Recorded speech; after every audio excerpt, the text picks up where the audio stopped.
Olá, estamos começando mais um Reaça e Comuna.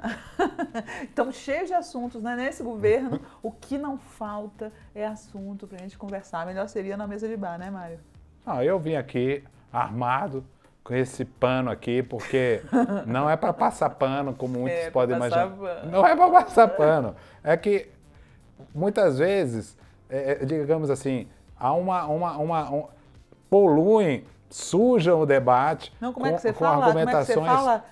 Existe muita má vontade com esse governo. Obrigado, fala aí, que vai ficar bonitinho, fala. Eu vou falar ditadura militar, teocrática, judicial. Aí você fala a minha, fala. Existe muita má vontade com esse governo. Então, eu vou usar o pano para tentar limpar de vez em quando determinada má vontade contra esse governo. Tá bom, vamos começar. O Guedes, o Guedes foi adotado pelo presidente, é uma espécie de filho dele, é isso que você está querendo dizer? Mais ou menos. O seu ministro da Economia falou que o dólar fechou em 4,24, né? Lembrem-se que na época da Dilma era 2,50. Novo recorde após Guedes dizer que não está preocupado com o nível atual da moeda americana. E aí, em seguida, emendando com a alta do dólar, ele veio falando do AI-5. Não se assustem se alguém pediu o AI-5. Aí houve reação, né? Rodrigo Maia falou, Paulo Guedes tem que procurar AI-5 no Google e o Bolsonaro se esquiva de declaração de Guedes sobre AI-5 falando sobre o partido dele. Eu falo de AI-38, que é o partido dele, que eu apelidei de Partido 38ão. Então, existe hoje, não uma má vontade com esse governo, mas ele não para de passar pano, já está me deixando nervosa.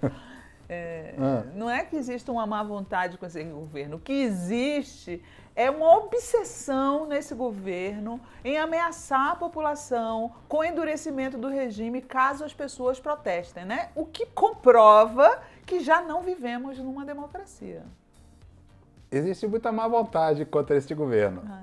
A questão é o seguinte, o ministro, como vocês viram no início, disse que o dólar estava 4,24, chegou até 4,28. E quando ele disse, ele é que tem aquele jeito carioca, aí ele falou, aí 5, ele estava se referindo ao dólar, vai chegar no 5, que ele disse que o dólar vai subir, pode ter sido uma coisa assim, não pode não? Esse AI-5 do dólar a R$5 eu acho muito bem feito para quem reclamava e dizia que era só tirar o PT que o dólar caía. Eu acho bonito. Agora, o que eu acho, falando sério, ministro, eu não acho até que o senhor tenha cometido assim, uma espécie de tropeço do ponto de vista político. Eu acho que do ponto de vista econômico, para que serve um ministro da Fazenda, um ministro da Economia? Para sinalizar a estabilidade econômica. Se o ministro da Economia está dizendo que o país pode entrar num processo de supressão das liberdades e de quebra de fratura institucional, o senhor está dizendo para o mundo inteiro, o senhor está dizendo para o mundo inteiro, que o Brasil está à beira de uma quebra constitucional. Ora, eu não investiria num país que está à beira de uma quebra constitucional. Não é a melhor mensagem que o senhor possa mandar do ponto de vista econômico. Eu não vou entrar nem na questão política. Agora, Mário, historicamente, os Chicago Boys no Chile, né, o Guedes é um Chicago Boy, eles apoiaram o regime de Pinochet. Eles fizeram assim, não estamos vendo a tortura, não estamos vendo os desaparecimentos, porque queremos esse liberalismo, esse projeto econômico do Pinochet, certo? Os Chicago Boys foram cúmplices dos ataques aos direitos humanos do Pinochet. Nada mais natural que o Paulo Guedes faça o mesmo no Brasil. Pois é, mas há uma diferença muito grande entre 1973 e 2019. Teve um pessoal lá, um menino ali, foram lá para umas garagens ali no Vale do Silício, eles inventaram uma coisa chamada Revolução Tecnológica. E no mundo globalizado é muito difícil você fazer uma ditadura Um regime de força. De força, porque... É muito difícil? No Chile está acontecendo, está vendo quantas pessoas foram cegas pelos carabineiros no Chile? Não, mas é muito difícil. Mulheres estupradas, não, um país como tortura. O Brasil, um país como o Brasil, se você faz um regime de força, você cria um tipo de a China, que é um país que, para falar a verdade, nunca teve um regime que não fosse de força, porque é um país com 1 bilhão de pessoas. É muito difícil você ter um sistema que não seja um sistema de contenção muito grande. Um país como o Brasil, no século XXI, viver sob um regime ditatorial, isso é uma situação que cria tantas implicações do ponto de vista econômico, de comércio exterior, e de comunidade internacional, que é muito difícil de você comparar a realidade econômica e política do século XXI, 2020, com a de 50 anos atrás. Eu acho muito difícil economicamente mesmo. Mas o que a gente está vendo é isso. A gente está vendo uma nova onda de ditaduras na América do Sul. Não, mas não, o Brasil é um país. Você comparar o que está acontecendo na Bolívia, que eles vão ter que ceder daqui a pouco, já o comandante em chefe Vamos comentar a Bolívia daqui a pouco. Vamos lá. E aí, próximo tema... Luta armada, o que é? Uma coisa da esquerda? Não, seu presidente. Nosso presidente. Que quer aplicar a garantia de lei da ordem ao PAN. A garantia de lei da ordem também no campo. Ou seja, eles estão chantageando os movimentos sociais com esse tipo de declaração, né? Diz que vai mandar um projeto usurpando dos estados a defesa das propriedades rurais, porque isso ele está usurpando, isso é uma função dos estados, né? Na época da ditadura, da outra ditadura, também era assim. O governo central usurpava dos governos estaduais suas funções. É isso que o Bolsonaro quer fazer, prometendo garantia da lei e da ordem também para o campo. Sabe o que eu acho incrível? É que o aumento de invasões de terras indígenas no governo Bolsonaro é um horror. E ele não faz nada contra esses marginais que invadem terras indígenas. Só valem os marginais, né, segundo ele, que vão invadir a propriedade rural dos latifundiários. Peraí, gente. Com licença que eu vou... A questão é a seguinte. O presidente Bolsonaro, ele é um democrata, ele foi eleito pelo povo brasileiro em eleições livres. E enquanto não houver uma quebra das instituições, o que ele pode estar fazendo é apenas declarações polêmicas. E nada que ele faça até agora poderá ser feito sem a aprovação do Congresso Nacional. Ele pode lançar ideias. Diziam o mesmo da reforma da Previdência. Mas ele lançou a ideia de mudar a embaixada para Jerusalém, não foi. Ele disse que o filho dele ia ser embaixador em Washington, não foi. O presidente, ele é uma espécie de cabo canaveral, ele é uma plataforma de lançamentos, mas a gente tem que ver os foguetes que efetivamente foram lançados. Ele lança o resto tá tudo chabu. Então, toda hora ele diz que está lançando uma ideia. Agora, o presidente Lula diz que é uma ideia. E o presidente Bolsonaro é uma plataforma de lançamento de ideias. Ruins. Não importa, mas ele está sempre lançando uma ideia. Agora vamos ver o que é fato. Fato é, até agora ele não fraturou a democracia. Nós temos que dar esse crédito de confiança, evidentemente. Ele não fraturou a democracia? Você viu que ele prendeu uns brigadistas no Pará essa semana? Não, veja, não houve fratura democrática. Ele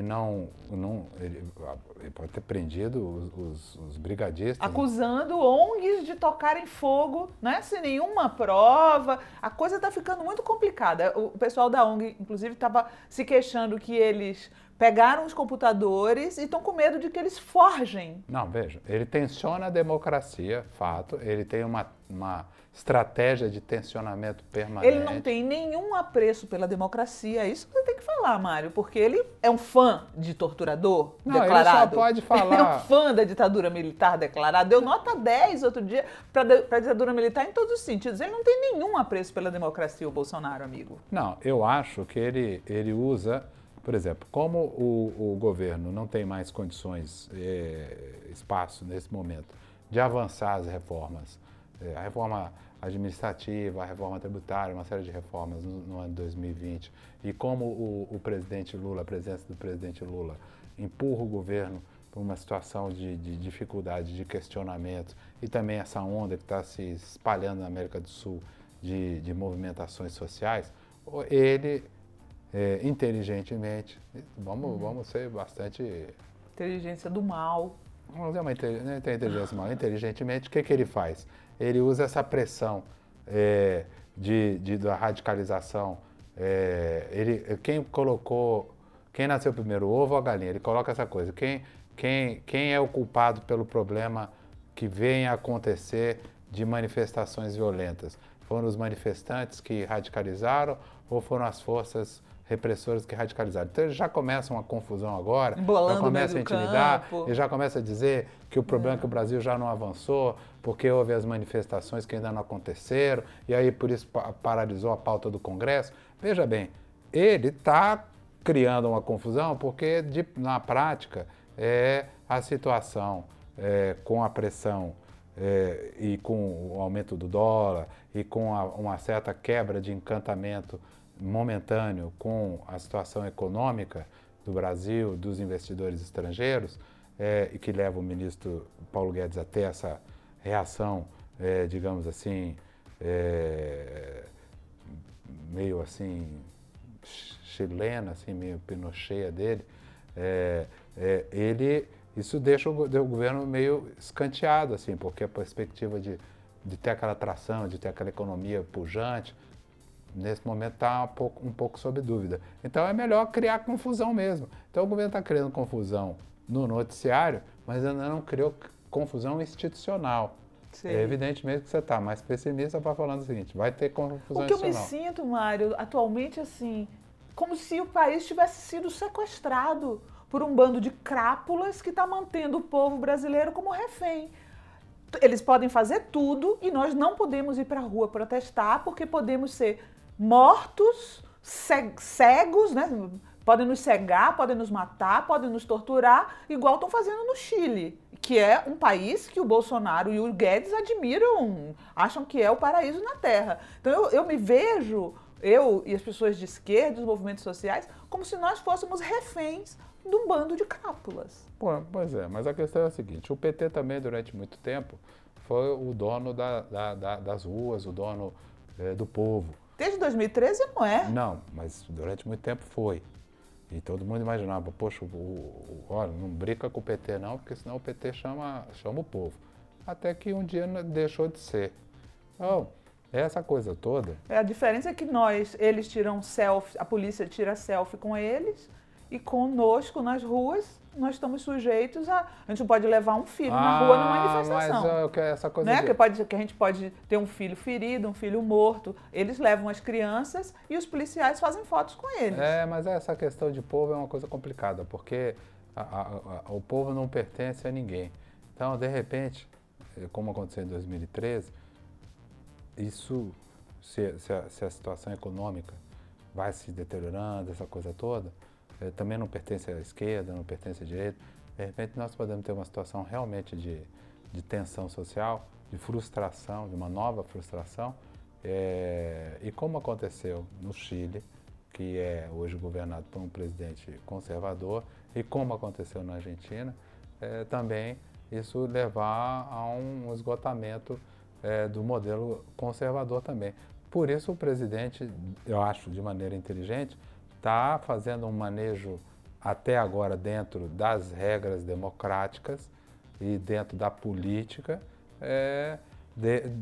no espaço que sobra a ele, que é o espaço de assustar, o espaço de... o espaço de intimidar a população. Veja bem, na política... Super democrático. Veja bem, ele está fazendo... Tá bom, passando pano, né? Vamos passar para outro assunto. Chega disso aí. Tarjeta roja. O que é? O Gabigol? Cartão vermelho? Nós vamos falar de futebol aqui agora? Não, o candidato de centro-direita, Lacalle Pou, ganhou a presidência do Uruguai contra o candidato da Frente Ampla, né? Depois de anos que a Frente Ampla estava governando o país, agora ganhou a centro-direita. Só que O candidato da centro-direita, que agora é o presidente eleito, Lacalle Pou, disse que não quer o apoio do Bolsonaro, antes da eleição, né? Disse que não quer o apoio do Bolsonaro e disse que o Bolsonaro não tem nada que se meter no país dos outros. E aí o cara ganhou a eleição e o Bolsonaro disse que nem morto falta a posse dele, né? Ficou muito engraçado, porque o cara não quer saber dele. E ele está dizendo... Eu, assim, opinei, Mário, nas redes sociais, que a esquerda lamentou a vitória do candidato Martínez da Frente Ampla e tal. Mas eu acho importante, nesse momento, que a gente tenha também no poder presidentes de direita antifascistas, né? Porque se a gente quer estabelecer uma reação ao fascismo, a gente precisa desse espectro aí do Lacalle Pou. E eu acho que o Bolsonaro, vai ser bem engraçado, Bolsonaro ir para uma festa da qual ele não foi convidado. O presidente Lacalle Pou, deixa eu lhe falar uma coisa aí. O nosso grande presidente Bolsonaro, você sabe que ele gosta aí dessa questão mais monárquica. E o nome desse negócio aí, antigamente chamava província Cisplatina. Então, só cuidado com ele, porque se ele resolver ir aí, se eu não convidar, eu não sei não.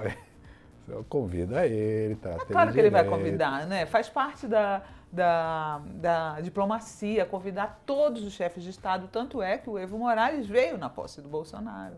Todos são convidados, os diplomatas se convidam. Agora, eu acho que ele não vai ser bem-vindo no Uruguai. Mesmo que ele acha que a direita ganhou lá e que é a direita que ele representa. E não é a direita que ele representa. A direita que o Lacalle Pou está mais para um Luciano Huck, né? Aquele pleiba, Mauricinho. Como é que é o nome daquela praia lá? Como é que é aquela praia lá que tem lá de... Porque não tem lá um lugarzinho lá que é meio... Onde tem um cassino lá? Um lugar... Esqueci o nome. É Punta del Este. É o pleiba de Punta del Este. É o pleiba, assim, né? Sim, caracteristicamente Mauricinho, que chegou ao poder. Um cara mais identificado com o tucanato, digamos assim. Luciano Huck, Aécio, né? Ele concorreu da outra vez, Aécio também era candidato. Então ele não tem nada a ver com adoradores de torturador, gente. Pelo amor de Deus, o Uruguai é bem mais avançado nesse aspecto. Ele está falando, ele não tem nada a ver com adoradores de torturador, ela está se referindo ao presidente Bolsonaro, que também não tem nada a ver com adorador de torturador. Como assim não tem? Quem que ele adora que é torturador? Gente, ele homenageia o Ustra como herói nacional. O brilhante Ustra é um torturador, ele homenageia o cara como herói nacional. Mas não é adorador. Ué, não é adorar? Se homenagear um cara, você não adora um torturador? Ele adora o cara. Não, ele homenageia. A palavra tá adorador... bom, passa o pano. Isso aí, sabe, é muita... Ah, meu Deus do céu, tá me dando muito trabalho. Vamos lá? Vamos. Democracia. Democracia oxigenada é uma homenagem. Eu não tenho aqui nenhum preconceito de maneira alguma contra o gênero feminino. Ela não quis nem se meter nesse título. Mas é que eu acho muito bonito o cabelo da presidenta interina da... Biônica, né? Presidenta biônica da Bolívia. Presidenta oxigenada da Bolívia. E ela está fazendo assim aquele governo, uma democracia oxigenada. Ela está dando aquele toque bem pessoal. Democracia, né? Vocês lembram que diziam que o Evo Morales era um ditador, que não queriam largar o poder e que não sei o quê. Aí Evo Morales foi deposto. Olha o que está acontecendo na Bolívia. Estão matando os índios da Bolívia. Estão promovendo um genocídio. Até agora já morreram 34 pessoas. Isso é na contagem oficial, vai saber na contagem oficiosa, né? Nos protestos da Bolívia. Eles estão chacinando. Está acontecendo um genocídio indígena na Bolívia. Até porque a presidenta da Bolívia, que é, como ele disse, uma indígena com cabelo pintado de loiro, ela rejeita a ascendência dela indígena e fala que o lugar de índio é na selva. Então, isso daí é democracia? É isso que queriam? Está melhor a Bolívia hoje do que com Evo Morales? Responde. O país que mais crescia na América do Sul economicamente, em paz, em tranquilidade, com os indígenas tendo seus direitos garantidos e crescendo. Tá melhor assim? Existe muita boa vontade com o governo da Bolívia, interino da Bolívia. Existe muita má vontade contra o governo da presidenta interina da Bolívia. Então, eu quero dizer uma coisa. Existem várias causas para essa crise que está acontecendo lá. Sem dúvida nenhuma, como disse o presidente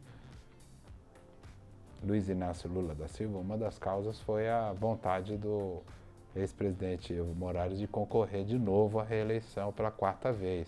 Isso também é uma das causas da crise. Isso realmente acirrou todo esse quadro que está aí, porque ele não teve um momento de reflexão, porque em 2016 ele fez um referendo, ele foi rejeitado nesse referendo e ele forçou a barra demais. Poderia ter buscado uma construção. Mas quando a OEA disse que tem problemas nas eleições, imediatamente ele convocou eleições. Mas ele esticou a corda, ele levou o país, a Bolívia, ele já tinha sido rejeitado e ele ainda insistiu nesse negócio.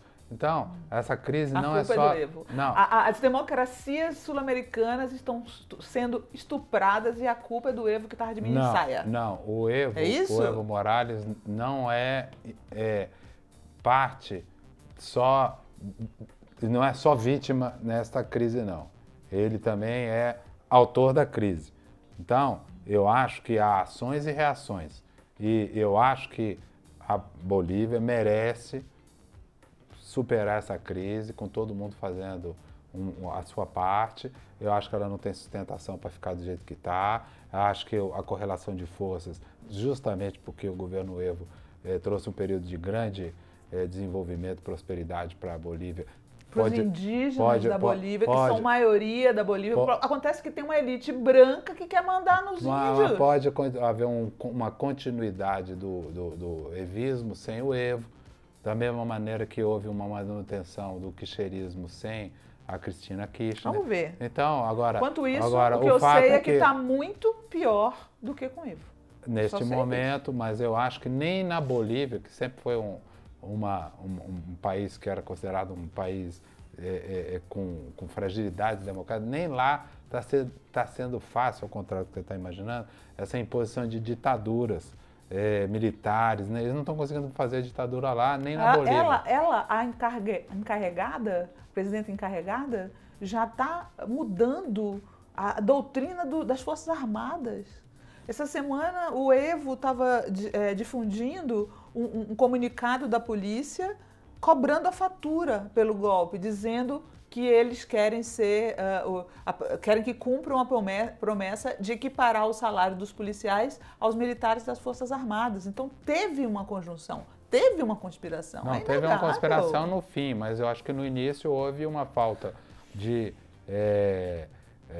eu acho, de apreço pela correlação de força também do Evo, de fazer uma aposta de pôquer e até o extremo e não construir. Sabe o que eu acho engraçado? É a maneira como veem as manifestações. Quando é a esquerda que faz manifestação, é arruaça. Quando é a direita que faz manifestação quebrando tudo, sequestrando gente, como esse cara fez na Bolívia, é democrática. Ninguém acha isso. Falaram que o Camacho, o cara que derrubou o Evo, fez manifestações democráticas. Ele sequestrou gente, eles fizeram a violência, eles submeteram o povo ao medo. Na Venezuela, o que eles já fizeram? Eles já jogaram coquetel molotov, é o pau que rola na manifestação da oposição da Venezuela.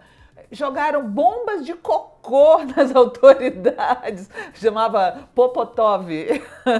Jogaram bombas de cocô. Isso é considerado democrático. Agora, vai a esquerda fazer uma coisa assim. Não, primeiro... A esquerda queima pneu. Gente, peraí, Mário. Qual o problema de queimar pneu, velho? Gente, eu vou passar pano em mim. Ó, é o seguinte, isso não é verdade. Não é verdade que a esquerda, quando faz manifestação, é arruaça, e a direita, quando quebra tudo, black bloc, é manifestação pacífica. Isso aí é papo de comuna. O que, na verdade, acontece é que, quando há exageros, inclusive da direita, foram noticiados no mundo inteiro. A presidenta da Bolívia não está conseguindo fazer essa ditadura, que estão dizendo, não está conseguindo fazer o AI-5 lá, nem a Bolívia consegue fazer mais ditadura hoje. Não consegue fazer. O tempo dirá. Vamos ver. Deep Web bolsonarista. Esse é um texto que o estilista Ronaldo Fraga compartilhou, que eu achei muito interessante e queria comentar contigo. Só um minutinho. O comentarista político, estilista Ronaldo Fraga. Não, na verdade, o texto não é dele, O texto não é dele, ele só compartilhou. Ele compartilhou. Nós vamos discutir agora. Eu não entendo por que você está diminuindo a pessoa. Não estou diminuindo, não. Eu vou comentar política. Peraí, eu vou compartilhar com vocês. Meu Deus. Daqui a pouco eu vou compartilhar com vocês um look da deputada Zambelli, tá bem? Ó, Ronaldo Fraga, vou ler para você, tá? Se alguém tem alguma vã esperança de que o povo brasileiro esteja despertando para quem é Bolsonaro, sugiro muito sair de nossas bolhas e ver o que a massa, o povão, anda compartilhando. Aí ele conta. Tem vídeo editado e manipulado do Cabo Daciolo dando esporro em Boulos, o que não aconteceu. Tem vídeo da Marielle com velocidade reduzida para sua voz parecer arrastada e drogada, defendendo o aborto. Milhares a xingam nos comentários e dizem que sua morte foi justiça divina. Tem vídeo de quadrilha de traficantes presa com camisa Lula livre. Tem vídeo de navio venezuelano jogando petróleo no mar do Nordeste. Na verdade, é um navio português fazendo a dragagem de areia em um canal de Matozinhos. Tem de tudo que você possa imaginar. E aí ele fala, né, que os nossos posts não chegam a ninguém, né, do meu campo, não estou falando do campo de esquerda. Enquanto isso, a extrema-direita continua usando o WhatsApp como campo prolífero para espalhar as suas fake news cada vez mais elaboradas. O que a gente vai fazer? Você concorda? Você acha correto você manipular uma população com mentiras? De onde que vem isso? Cadê a CPI das fake news? Existe muita má vontade contra a Deep Web bolsonarista. A questão é a seguinte, eu duvido que não tenha Deep Web de todo mundo. Deve ter Deep Web do PT, Deep Web de todo mundo. Gente, não tem. Não tem. Não tem. Eu sou uma formadora de opinião de esquerda. Jamais compartilhei uma notícia falsa na minha vida. Jamais. Enquanto isso, do lado do Bolsonaro, as pessoas que estão na mesma situação que eu como formador de opinião estão lá compartilhando. Hoje, aliás, saiu uma notícia de que aquele cara Felipe Moura Brasil foi condenado por espalhar mentiras a respeito do ex-ministro Alexandre Padilha. Mas eu vejo... Eles são profissionais da mentira, Mário. Profissionais da mentira. Mas essa própria alcunha de profissionais da mentira é uma forma de ataque político e é uma forma de descaracterizar. O que eu quero dizer é o seguinte, em primeiro lugar, premissa número 1 da política. Todo mundo mente. Todo mundo mente. Não, é verdade. Ah, tá bom. Me diga qual é o correspondente tá bom. à mamadeira de piroca. Premissa número 1 da mentira. Tirando o Lula, todo mundo mente, tá bom? Tirando o Lula. Não tô falando pra você tirar o Lula. Eu só quero que você me diga o equivalente à mamadeira de piroca que o campo que eu represento fez. Não, gente. É que a coisa é diferente. É diferente. É o seguinte, é o Lula com encontro com a espiritualidade. O Lula saiu espiritual, ele sai de lá, ele faz um livro sobre o encontro dele com a espiritualidade, sabe? Ele saiu um homem muito espiritual de lá. E não, por que não? A pessoa pode, passou um ano e tanto na cadeia? Ele saiu assim, uma espécie de como é o nome lá do homem lá do Tibete? Iluminado, monge iluminado. Um monge, saiu o monge Lula do Himalaia. Aí ele sai, faz esse livro do bem, é um homem que perdoa todo mundo, cara maravilhoso, sem ódio no coração. Mas aí o diabo bota aquele microfone na mão dele e toda essa espiritualidade maravilhosa desaparece. Aí Por quê? O que ele fez? Aí ele começa a falar mal do Moro, diz que o outro é mentiroso, mas o cara que prendeu o Bolsonaro ele. Não sei o quê. Não, mas essa espiritualidade, eu nunca vi. Você tá querendo que ele fique espiritualizado ou trouxa? Não, eu nunca entendi. Você quer que ele vire um banana? Não, eu só quero dizer é que ele tá falando de mentira. O Dalai Lama, que é um ser espiritualizado, eu nunca vi ele chegar, pegar o microfone e atacar A China.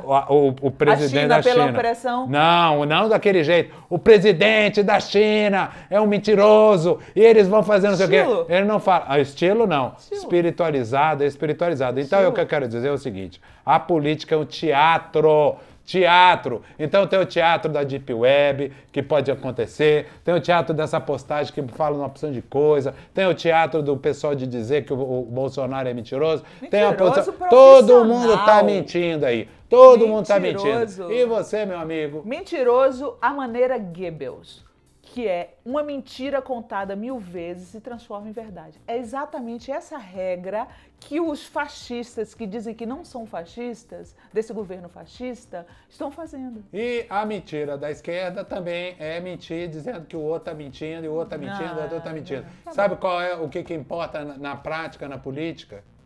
São as realizações concretas e o resultado concreto. O governo, qualquer governo, será medido pelas realizações concretas. Se a sua vida melhorar, você aplauda o governo. Se a sua vida não melhorar, sabe o quê? você troca o governo. Parece aquela história do milagre brasileiro na época da outra ditadura, em que inventaram um milagre, né? Então, esse negócio de realizações também é muito relativo, porque eles simplesmente podem inventar realizações. Faz parte do governo de mentirosos que o Bolsonaro representa. Inventar realizações foi inventar a mãe do PAC. Isso foi inventar uma enorme realização, porque ela não tinha sido mãe do PAC coisíssima nenhuma. Inventaram a Dilma, empacotaram ela, disseram que ela tinha feito todas essas coisas que ela não tinha feito. Então, isso era também uma mentira. Agora, aconteceu e o presidente estava tão popular porque tinha feito um bom governo, o presidente Lula, que inventaram a mãe do PAC e ela virou mãe do PAC quando ela não tinha sido feito. Marketing político. Marketing político não. Marketing político é um eufemismo para mentira. Tá bom. Cartão amarelo. Estamos com um negócio de futebol hoje. O que é isso? Você, né? O homem dos títulos é ele, gente. Ela me acusa. Eu nego. Não. Sim, o CNMP pune Conselho Nacional do Ministério Público. Pune Dallagnol por críticas a ministro Supremo. Veja bem, muita gente achou, como tudo que envolve o procurador Dallagnol, múltiplas sensações. Uhum. Aqueles que entendem que ele é um grande guerreiro da justiça acharam que foi uma injustiça. Aqueles que acharam que ele é um grande violentador da justiça acharam que foi uma pena muito branda. Isso, para inglês ver. Foi apenas ele fez um carrinho por trás e tomou só um cartãozinho amarelo.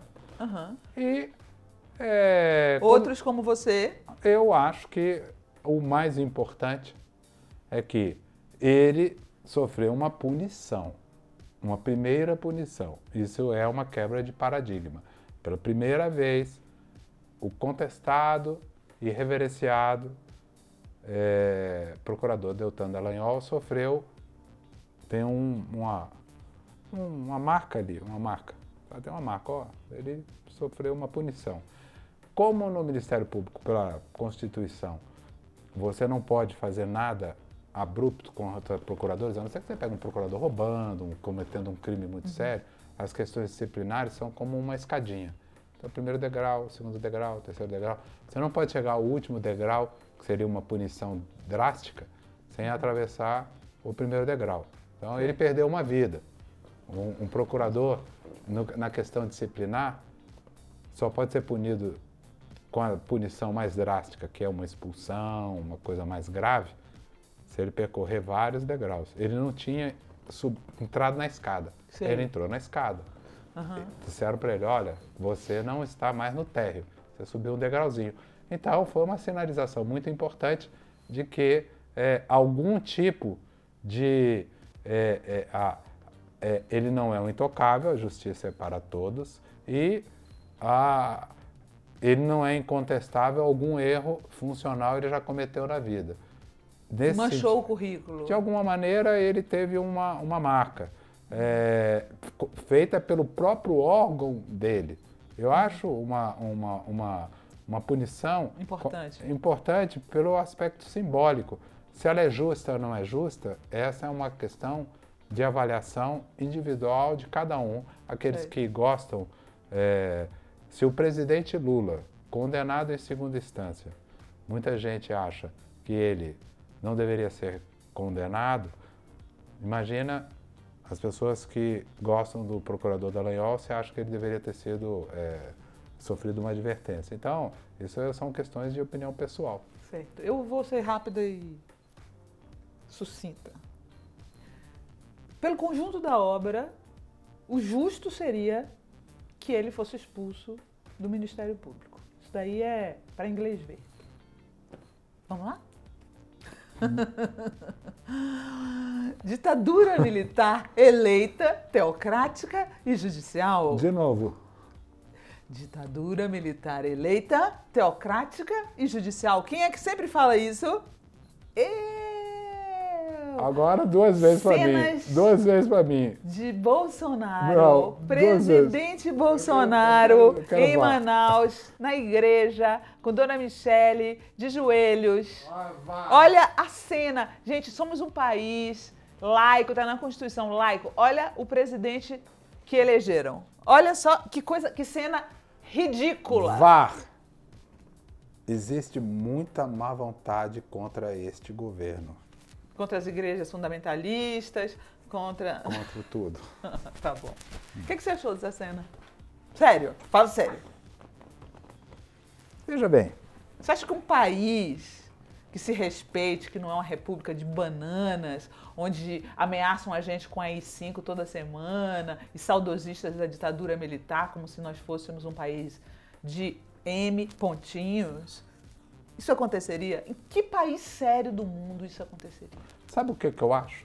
De verdade, falando sério, eu acho que nós temos duas forças muito interessantes que aconteceram no Brasil com o presidente Lula, com o presidente Bolsonaro. A presidenta Dilma eu não considero um personagem político. Paradigma. Assim, um polo político. O presidente Lula, ele criou todo um imaginário. Então ele botava boné da CUT, ele manchava a mão com petróleo, usava a roupa da Petrobras, ele passava final de ano com um catador de lixo, ele carregava isopor. Ele era um cara que tinha era uma novela cheia, então ele era um personagem. Eu acho que ele é um outro personagem. Ele é um personagem... Um personagem dantesco. Não, você pode não gostar da novela, não pode não gostar, mas ele é um personagem. Ele é um personagem onde ele tem a Milícia Damares, que a gente vai falar daqui a pouco. Ele tem essa coisa... Todos fundamentalistas religiosos. Não importa, mas ele é um outro personagem. Ele não é uma pessoa... Governo é uma coisa, religião é outra. Essa mistura é ruim para qualquer país que seja. Não é só para o Brasil. É ruim para os Estados Unidos, é ruim para França, é ruim para Itália. Não é o Bolsonaro. É o que isso representa. Mas tudo bem, querida. Essa é a sua opinião. Eu acho que cada um pode achar. Eu prefiro ele com esse tipo de presença, sinceramente, do que acontecia nos governos do Rio de Janeiro no passado, onde os governadores do estado andavam com os bicheiros. Tá entendendo? Então, eu preferia os bicheiros. Isso era tolerado, Eu preferia então, os bicheiros. Então, essas coisas, eu sinceramente, isso não me incomoda. Não me incomoda. A mim não me incomoda. Eu acho que também o presidente Juscelino Kubitschek colocou uma catedral na esplanada dos ministérios. Entendeu? Isso daí também é um certo exagero. E não era para ter uma catedral na esplanada dos ministérios. Existe uma cruz no plenário do Supremo Tribunal Federal com Jesus Cristo lá. Entendeu? E o Estado é laico. Então, essas coisas assim, menos. Eu acho que há muita raiva contra o Bolsonaro mesmo. Agora, o que eu acho... Não tem nada a ver com raiva. Se fosse deixa eu ver, Mujica fazendo isso, eu ia criticar. Se fosse o Lula fazendo isso, eu ia criticar. Quando a Dilma foi no Templo de Salomão beijar a mão de Edir Macedo, eu critiquei. Por quê? Porque não é papel do presidente fazer beijamão de pastor fundamentalista em vendilhão do templo. Vamos implodir a catedral. Não é a favor. Esse aí é só gente interessada em dinheiro, em enganar o povo, dizendo que é Cristo, e o que eles querem é dízimo, dinheiro. Então, e o presidente está de joelhos diante disso. Isso é horrível em qualquer país do mundo. Mas o fato é que o presidente existe uma trilha, uma novela do governo Bolsonaro com personagens, com arquétipos, com Uma histórias. novela ruim. Você não gosta dessa novela, mas muita gente gosta. Ai, vamos lá. Ainda tem bolsonarismo. Isso aí, eles sempre fazem isso comigo. Eles pegam um negócio, ainda vem com o bolsonarista depois para me surpreender. Essa foi muito engraçada, né? Que você falou mais cedo do dólar, e aí o Bolsonaro disse torcer, ele é presidente da República, mas ele torce para que o dólar caia, mas ele vê benefício com a moeda em alta. Ele não soube explicar que tipo de benefício virá com a moeda em alta. Mas o mais tragicômico disso tudo é que após a fala dele, o dólar voltou a subir. Não. Superando os 4,25. Realmente vai chegar no AI-5. Aí, ó, 5. O AI-5 do governo é esse, gente. Depois vai ter o AI-6, o AI-7. Eu só quero saber o seguinte, eu não vou nem comentar muito, só vou dizer assim, cadê aqueles brasileiros que foram para as ruas contra a Dilma, dizendo que queriam voltar para a Disney e que diziam que era só tirar o PT que o dólar caía, hein? Agora, a queda do dólar nem é mais importante. É uma bobagem. Para que o dólar cair? Isso é bobagem. Aí, ó, 5 e já. Aí, 5, ó. 6, 7, 8, 9, 10. Apenas para falar, a subida do dólar tem um efeito tóxico, mas tem uma série de vantagens. Primeiro que as nossas exportações ficam muito mais baratas, porque o preço dos nossos produtos em dólar fica muito mais barato, certo? E a importação fica mais cara. O bom dele é que ele explica quando o Bolsonaro não sabe explicar. Então, os nossos produtos ficam muito mais baratos, então fica mais barato comprar do Brasil. O Brasil fica mais barato. Agora, é evidentemente que tem determinados produtos que são cotados em dólar, como, por exemplo, carne, commodities, que o preço internacional, como o Brasil é um grande exportador, fica mais caro. Então, algumas coisas você... A carne subiu de uma semana para outra 10 conto. Mas, de qualquer maneira... Você não é dono de casa, você não sabe disso. Mas eu fui comprar patinho na semana passada, era R$29,90. Agora já está R$39,90. Ela está me olhando aqui porque eu moro num apartamento alugado. Eu realmente não sou dono de casa. Mas de qualquer maneira... Só come quinoa. O preço da carne não faz efeito sobre isso. Mas a questão é que esses produtos brasileiros que tem cotação internacional como a carne, aí o consumidor acaba sofrendo. E aí o Jornal Nacional comemora a venda recorde de ovos. É muita piada, mas em geral a exportação do Brasil aumenta porque os produtos ficam mais baratos. É ovo, é fogão de lenha, é fundamentalismo religioso. Bem-vindos ao século XV. Falta 15 não, velho. Vale tudo? Bom. Vale tudo. Vale tudo? Você acha que vale tudo? Eu acho que o governo vale tudo. Não é o governo, é mídia e poder. Nossa sessão. Então vamos falar de mídia e poder. O que houve? Bom, houve essa semana, na semana passada, uma matéria da revista Carta Capital, uma matéria irônica, jocosa, com algumas mulheres de direita, né? E a ministra Carmen Lúcia foi incluída no meio, Regina Duarte, a juíza Carolina Lebos, que era a carcereira do Lula. E aí a ministra Damares não gostou do que estava escrito sobre ela, né? Vamos ver a tela seguinte. E reclamou no Twitter, né? Vejam só o absurdo que falam dessa ministra. Segundo ele, com 10 anos de idade, quando estava no pé de goiaba pensando em tirar a própria vida por ter sido abusada sexualmente, eu deveria ter aproveitado o momento para ter relações com Jesus. Então ela se refere a esse trecho da nota que fala assim: Damares perdeu uma notável ocasião ao ignorar aquele rapagão de barba cor de mel e cabelos encaracolados que lhe apareceu encarapitado numa goiabeira. A pastora, que acredita até em mamadeira de piroca, não entendeu que o guapo mancebo era um presente dos céus para sossegar a sofreguidão dos seus Países Baixos.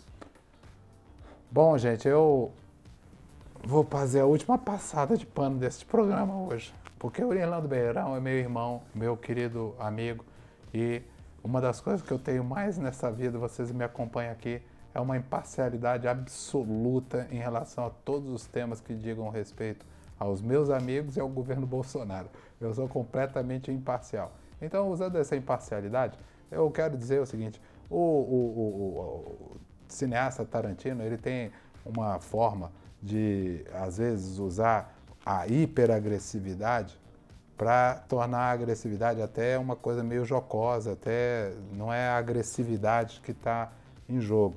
É tão agressivo que a agressividade fica ridicularizada. Existe um tipo de forma de fazer críticas em que você exagera tanto na forma de criticar que você, na verdade, está fazendo uma crítica até a forma de criticar, de tão violenta, até porque o governo usa muito, esse governo usa uma forma de criticar muito truculenta também. Então é uma coisa assim que diria uma espécie de espelho, efeito espelho. Olha como vocês criticam e vejo como é ser criticado da forma como vocês criticam. Feita essa ressalva, é evidente que o tom não é legal, porque eu imagino que esse jeito dele de criticar a ministra, até usando um pouco o tom hipercrítico que o governo usa para criticar seus adversários, Sim. é evidentemente que ele está, ao criticar da maneira que o governo critica, é criticável a forma que ele criticou, porque não é a melhor maneira de criticar, principalmente uma mulher, não apenas uma mulher, eu acho que isso serviria também para um homem, mas sobretudo um homem falando sobre uma mulher. O Nirlando é um gentleman, é um cara bacana, mas a ministra aproveitou com muita competência política e aí é que está o vale tudo, porque o vale tudo é o contrário também, porque ela, quando foi na cerimônia do lançamento da questão da violência contra a mulher, o que ela fez? Uma coisa que o governo Bolsonaro faz com muita competência. Toda vez que a imprensa passa do ponto, em qualquer circunstância, eles usam este episódio e massacram a imprensa pelo erro. Então, como eu volto a falar, senhores jornalistas, este é um governo que exige mais precisão e mais equilíbrio do que qualquer outro governo. Por quê? Porque qualquer erro e qualquer desequilíbrio será usado de maneira brutal. Então ela pegou o trecho do Nirlando e usou expôs na ele, apresentação. né? Expôs como ele, falou na coletiva do Bolsonaro, se fez de vítima. Então a gente tem que ter muito cuidado para não usar as mesmas armas que eles, né? Eu acho que houve uma pesada de mão e acho que a revista devia pedir desculpas públicas e também eu sigo um princípio de Confúcio, sabe, Mário? Eu não sou monja nenhuma, gosto de dar minhas caneladas, mas eu acho que a gente não deve fazer com os outros o que a gente não gosta que façam com a gente. Então eu acho que você ser machista com o adversário, você abre o flanco para que sejam machistas com a gente também, né? Houve um trecho que o texto se refere à ministra Carmen Lúcia como bruxa, uma coisa que até eu já me queixei aqui no programa, que é comum que façam contra as mulheres de esquerda. Então a gente não pode fazer o mesmo jogo da direita. Eu também sou super amiga do Nirlando, Carta Capital é minha casa, trabalhei lá 8 anos e de fato me senti incomodada com o tratamento que deram não só à ministra Damares, como a todas as mulheres citadas na matéria. Como mulher, me incomodou, achei machista. Pois é, mas assim, eu até deixo assim, a questão específica de lado, mas o que eu acho é o seguinte, aconteceu já com a Rede Globo, já aconteceu com a revista Época, aconteceu agora com a revista Capital, Carta Capital, eu gosto mais de ver o processo. A questão é, vacilou. Abriu espaço para o governo. O governo pega esse negócio. Vai deitar e rolar. E vai deitar e rolar. E vai desqualificar a imprensa como todo, o processo como todo, exatamente. Dizer que a imprensa é toda. Jogar todo mundo no mesmo balaio, da mesma maneira, né? como o Donald Trump faz nos Estados Unidos e tal. Então, continuar caindo numa armadilha, inventar uma armadilha para cair, eu acho, independente até do tom, a ministra, com muita inteligência, a ministra Damares, eu quero dizer uma coisa para a senhora. Quando as pessoas chamam a senhora de mita, eu, sinceramente... Mita. Eu acho a senhora uma mita. Eu vi a sua... Uma mitômana. Eu vi a sua... Tem uma continuação, você sabe, né? Qual que é? Ela, em seguida, se pronunciou junto com o presidente Bolsonaro, se queixou do jornalista e tal. E aí chamou uma coletiva e olha o que aconteceu. Boa tarde, tudo bem? A senhora vai dar algum detalhe do evento sobre a questão de combate à violência contra a mulher pra gente?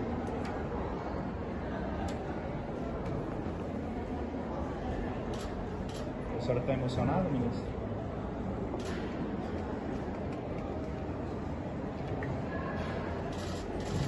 O que foi, ministra? Ministra, a senhora vai sair do governo? E aí ela disse, depois, num vídeo no Twitter, que a intenção dela foi mostrar que não se pode calar na mulher. Porque ela estava falando sobre dar voz às mulheres, que é a campanha do governo. Eu quero dizer uma coisa. Durante muito tempo o PT estava acostumado a debater com toda a sua força, com a sua energia e com aquela capacidade retórica assim, diabólica que o Lula tem, com aquele picolé de chuchu, aquelas coisas frias que era o tucanato. Eis que surge agora o bolsonarismo, com o próprio presidente Bolsonaro, com o Carlos. Com personagens caricatos. Mas não importa, pessoas que têm uma chama. Uma performance.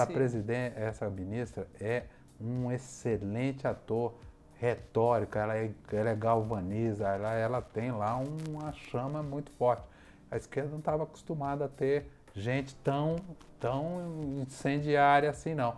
Eu estou dizendo debate, eu não estou dizendo nem na qualidade. É um fato novo. E do outro lado, a chama da esquerda, que é o Lula, que é a maior chama, já é uma chama conhecida e porque já foi acesa. Então é uma situação nova, porque antigamente você tinha uma fornalha, que era o Lula, e uma geladeira, que era o tucanato, aquele iceberg. Agora você tem uma coisa inflamada de um lado e outra do outro. Um verdadeiro vulcão, que é o bolsonarismo, e uma chama, que é o Lula. E esse pessoal vem com um fogo gigantesco. É uma situação diferente. Deve ser o fogo das fake news. Mas eu concordo contigo, que a gente não pode ir por esse caminho. A gente tem que fazer tudo para, já que o nível do debate deles é baixo, a gente, como esquerda, tem obrigação de elevar o nível do debate. Tchau, hein? Tchau. Até a próxima semana. Passa pano, passa pano, passa pano.